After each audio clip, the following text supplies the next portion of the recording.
This is Nagli, and he's actually one of the top hackers in the world, and he is sitting at the top of HackerOne's leaderboard. And I've finally got him to join me on Redacted to show us one of his most paid bounties that scored him a $20,000 bounty on one of HackerOne's live hacking events.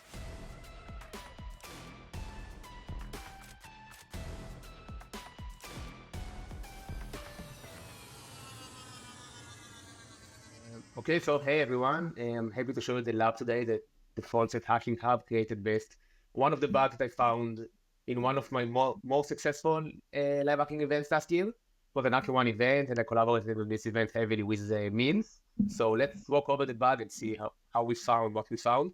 The bug is fairly similar to this one. It was a little bit different when I found it on the other program. Something with the OAuth flow after you log in, but usually, like the main concept, everything is actually the same. So we're going to see the same bug that was awarded $20,000 initially, and then we got an extra $5,000 for bypassing it one more time. So when you look at OAuth, for example, there is a lot of different attack vectors, right? And this is one of the many things that you can do when it comes to OAuth flow, right? Yeah, usually the main things to do, like stuff to try, like open redirect bypasses to redirect the server to your own on-birth collaborator or something similar to leak a core token. Sometimes you want to check the state parameter if it's changeable and you can get a CSRF attack or something similar to steal accounts. So basically, they're the most usual stuff that you test on OAuth, and here it was particularly a different use case for this vulnerability. Cool. Let's actually look at what you do when it comes down to checking for an OAuth. I'm curious to see how you test for it. Okay, so just a random target with login page, and that's very much it. For what it was also in the live hacking event. Okay, so this is a similar version of a login page. So obviously the first thing you will try to do is just signing up. Just put on the credential. Usually when I sign up, I put my name in HTML injection, just for the record. So you do HTML injection because you also want to test for XSS, or is that just XSS, injections, emails, like just whenever. Sometimes it's not very much advised to do it because then you get blocked, or I think maybe the first time you want to sign up normally. I sign up with HTML injection, but maybe it's smarter to sign up normally the first time to see, because you want it to work the first time, to get on the request very easily and not to get stuck with back and forth of like errors signing up, registering to a service. And hitting the register, nice. So now we see that we are being proceeded to some OAuth flow, which is very similar to what we had in the event. And we have a very standard OAuth endpoint. Client ID is numerical, which is interesting. We have scope, which is okay. We have routed the entire scope, redirect URL. At first, let's just try to hit allow, see like what happened. So I open the new page, and it says your account hasn't been confirmed yet. So I mean, in a live hacking event, you log into an instance, you register. We had a lot of steps. There were like 5 pages to register, uploading PDFs, a lot of stuff. And then eventually you end up with your account is not confirmed and then join. Like that's literally everything the subdomain had. So it's a little frustrating.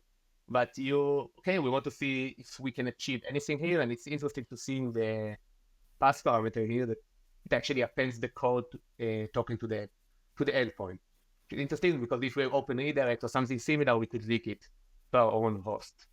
So when you sign up for a company on a subdomain like this, and it tells you like, hey, your account needs to be confirmed, you don't ever stop there. You usually look for ways to get your account confirmed? I mean, obviously in this case you did some stuff, but is the assumption always that you're gonna try and get your account confirmed by, doing some tricks? Maybe you do a forgot password and it suddenly confirms it, or you do some other weird stuff to see with like mass assignments, for example. Do you try different things to get it confirmed? Yeah, mainly first thing would be response manipulation. Maybe it's false true. Then you could like get access to the instance without any confirmation. Reset password is always interesting to play with. Try to inject the host header or get some sort of account takeover from the reset password. Maybe bypass some verification. So definitely not stopping here. Trying a few more stuff. Here we have a very good lead with the OAuth implementation to play with. But after that, if we tried a lot of stuff, then just maybe look at the JavaScript eventually and pray to see something. And worst case, you move on to the next element. Yeah, the reason why I asked is like the number one thing that I say to a lot of people with like the videos is just because you sign up, just because there isn't a sign up page or because your account isn't confirmed doesn't mean you need to stop. There's I want to say 9 out of 10 times there's always a way in. You just have to figure it out, right? Because it's also a state, right? Because there is like unauthenticated state, authenticated state, and approved state. So maybe when we are in the state in between, we see more features like here or the Oslo, where we can do more stuff that unauthenticated can do. So it's another state in the server that we should try to exploit. Very cool. Okay, so now that you're here, your account is requesting access to your account. What's next? Yeah. So I guess after we log out and log in again, it will get us again to the Oslo. Okay, so we have an Oslo. We click allow, it will be a ping pong. So let's try some open redirects. Usually I like to try changing to computer because it's a valid TLD. Didn't work here. Yeah, maybe I'll try. Maybe I'll keep the same spot, just do here the computer, but what I need to do here is HTTP, right? Request URL is invalid. They validated the URL with computer. I can try to do test.com.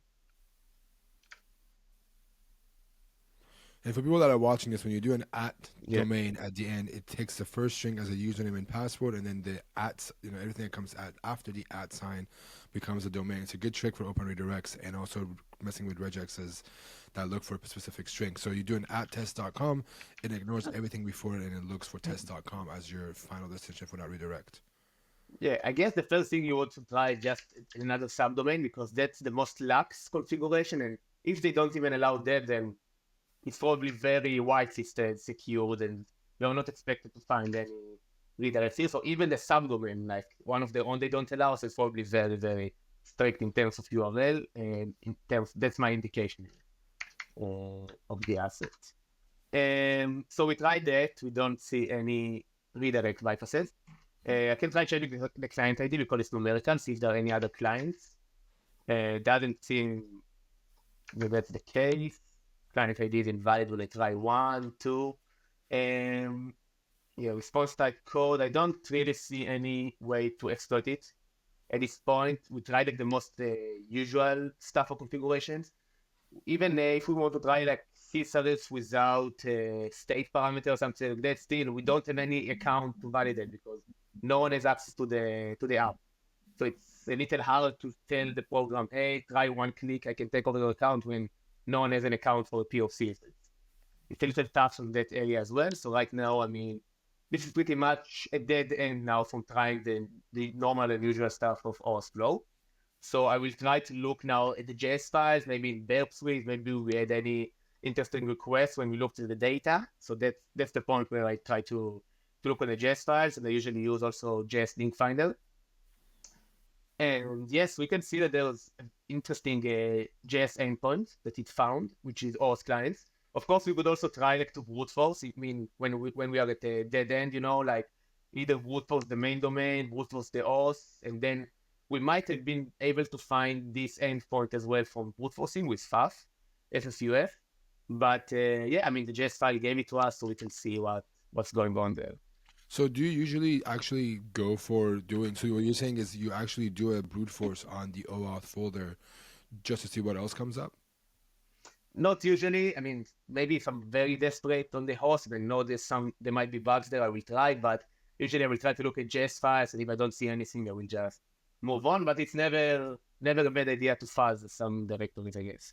Gotcha, okay. Especially So if you see like something that was developed specifically by like not a common thing. Like if you see some different from common implementation of OAuth or any service, it would be beneficial to try and fuzz for some stuff.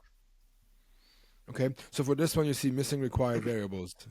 What's next? Are you doing, you gonna do ffuf to find variables, or are you going back to JavaScript file to see if there is any mentions of what this exact endpoint takes? Yeah, so if we didn't know about the JS file, I would just go here and now it's a GET request. I want to hope it's a GET request. It might be a post, but I would just do paraminer, GET parameters.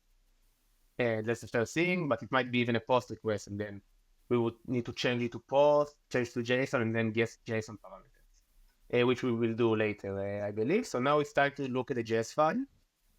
Let's go to JSON.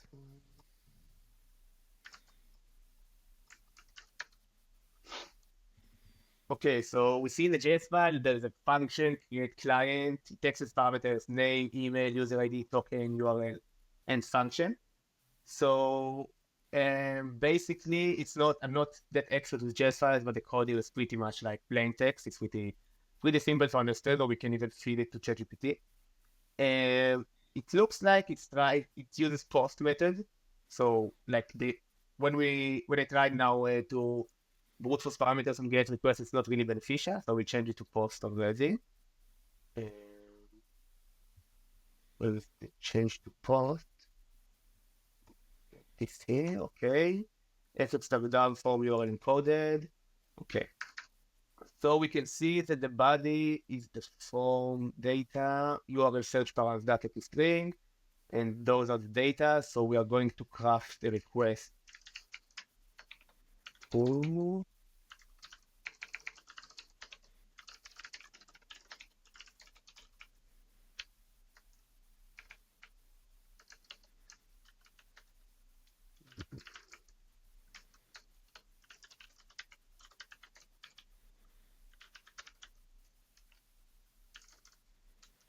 Okay, I see that the others one are pretty much set to 1, so we just do those parameters.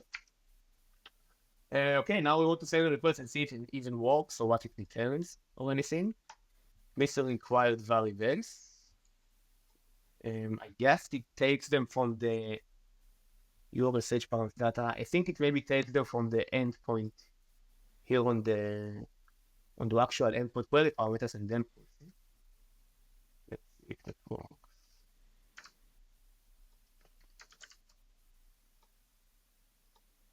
Using required variable, and maybe it wants the other ones. Let's see if you put other stuff in there, if it does anything. And we can edit all these out if it, Yeah, no. Okay, yeah, so the problem is, we can keep it. It's just, we have to put the entire parameters in the data here for the request to work. So now I just put like random values. I didn't really try to export in before seeing that the request actually works. I guess it will work without that. Well, okay, so now in the response, we can see user ID, which is a random UUID, not ours, not what we implemented. So I guess that parameter is not really controllable or doesn't really matter. And name, it definitely takes our name. So we could put name Nagli PLC, for example.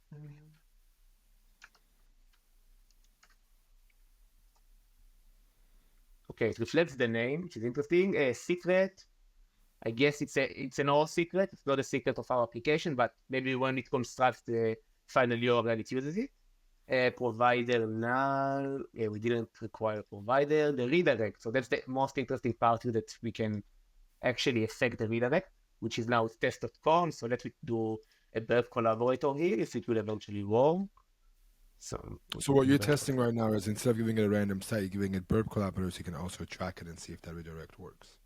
Yeah, so the redirect is interesting. All the others are less interesting, but we see the ID. So based on what we saw before, we have to assume that the ID it's not this user ID, so it's actually the auth implementation ID that we saw earlier.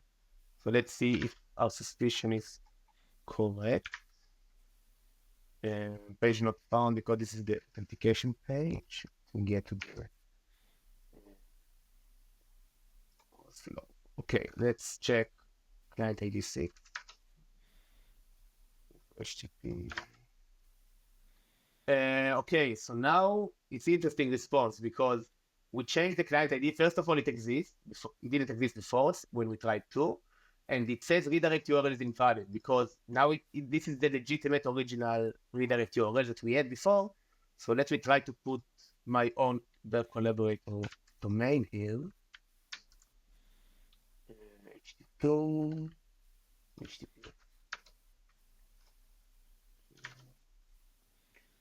And maybe we need to remove the additional pan.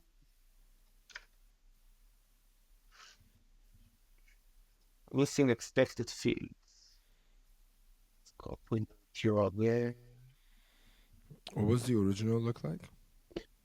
Yeah, let's try to log in again.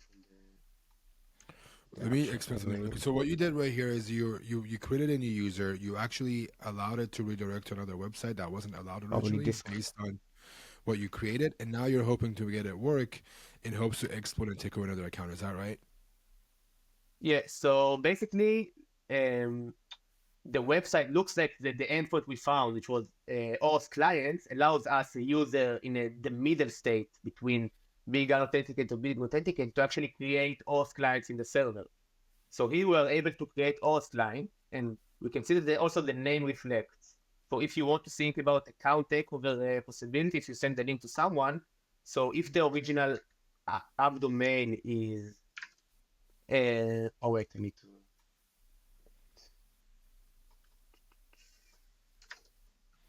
If the actual app domain is support dashboard, so I could also name my OAuth client support dashboard. Then there's literally nothing to distinguish between our application and the intended application apart from just the name, the redirect URI, which is like how to distinguish for a normal user. So now let's go to number 7.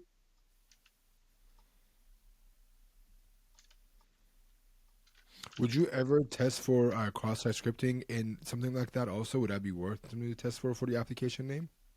And yeah, I thought about it here in the live hacking event. It didn't work, but I would try that as well. I can try it even here. It might work, but yeah, it's like it's reflecting. It's in a page that is accessible by everyone, so it's like classic case scenario of XSS. So I would definitely try here XSS payload later or HTML injection. Yeah. So you just created a trusted OAuth flow, right? When does the account takeover happen in this case? Yeah, so now it's nice that we can create our own page and everything, but the grand finale would be, can we redirect to our own collaborator or controlled server and actually fetch the code? So I will click allow here. And yes, looks like it redirected to our Burp collaborator with the code. So the code is Sorry, for people that are watching this, typically when you log into an OAuth, flow and you click allow, it's supposed to redirect you with your code into the allowed application. What Nagli is doing here is he's created his own flow and instead is sending you a link. So your target or a company, for example, he's sending them that link with his trusted flow that he's created, and he's getting them to click on allow, but instead of going to the trusted site, they're going to his resource where you can grab that code and then log in as them on that application, right? Yeah. So sometimes it's not enough to get I mean, it's very promising and it's probably enough to be a critical or a high bug, but sometimes you need to complete the chain by actually you have the code, now you need to generate the cookie or the JWT for the target client. In our case, it was enough in terms of the live hacking event because we didn't have an actual account that can log in. So when we demonstrated that we can leak the OAuth response code and arbitrarily steal accounts, it was enough for the company to consider it as critical. So on this server, the authentication looks like to be based on, let me return to the normal server. So when we log in, this is the normal one. Let's allow. Let's go. Okay, so it looks like the authentication here, with what I saw before, it's there just based on a cookie, on a token cookie. And we can, let me check if that. So in the more complicated cases, it's not just a cookie like that or a code. It's just usually the client secret and the client token, right? Yeah, but you can see here that it's not leaking the cookie token. Like we still need to do an extra step in order to generate the cookie that we want to steal from the account. So that was it for the bug that we had in the event. General posting, we didn't go the one extra step to actually generate for a real account. But in this lab, I'm not sure if we need to do something else. There is an extra step. Yeah. We don't want to spoil this for everyone that's watching. There is an extra step to this. So if you're watching this, I'll talk about more how to do this. But so this was you said this was a $20,000 vuln, right? It's just checking out an OAuth flow. But the thing that stood out for you the most was going through JavaScript files, right? Sure. Yeah, I mean, obviously the JavaScript file wasn't that easy, only the lines of this function, but it wasn't that complex as well. in our case, it was a PHP server, and it had like similar case of the JavaScript file, which is not that hard to read, but definitely looking at JS files, looking at functions, other endpoints. I mean, trying all the redirect URIs, it's nice, it's good, but whenever there is a lot of gold and a lot of juice in just looking at the JS file, and maybe finding this hidden server or just fuzzing. You know, if someone would have fuzzed it, he could have maybe reached the same result. It would be harder to guess parameters, to know it's a post request, to know it's not a JSON. But eventually, if someone tried really hard, I guess it would take him a few more hours, but he could arrive to the same result here probably. What would be the, in your experience, you have found these, what has been the impact when you check, when you hack on an OAuth flow and you're able to get another user's, client ID or their secret code to be leaked? What is the impact on that? Just for people that, we can wrap up and understand. Yeah, so basically we ended up with a server with a login page and your account is not confirmed to the ability to generate the actual OAuth flow application for the app. So not only it's one-click account takeover, but it actually looks the same. Like I think sometimes you say content injection is like not a bug. Of course, it's not a bug by itself, but also the fact that we can actually call our app by the name of the actual app of the server, it adds legitimacy to our payload. So for me, it makes the POC even better when it looks exactly the same as when the app would request access for you. So nothing to makes it suspicious for the random user, except for the domain that you can, of course, make it look very similar to the authentic one that the victim expects to see. So that's also very, very much adds to the entire payload, which is like you click allow here, you think it's the app, but we got access to your account, and from there it's GG, I guess.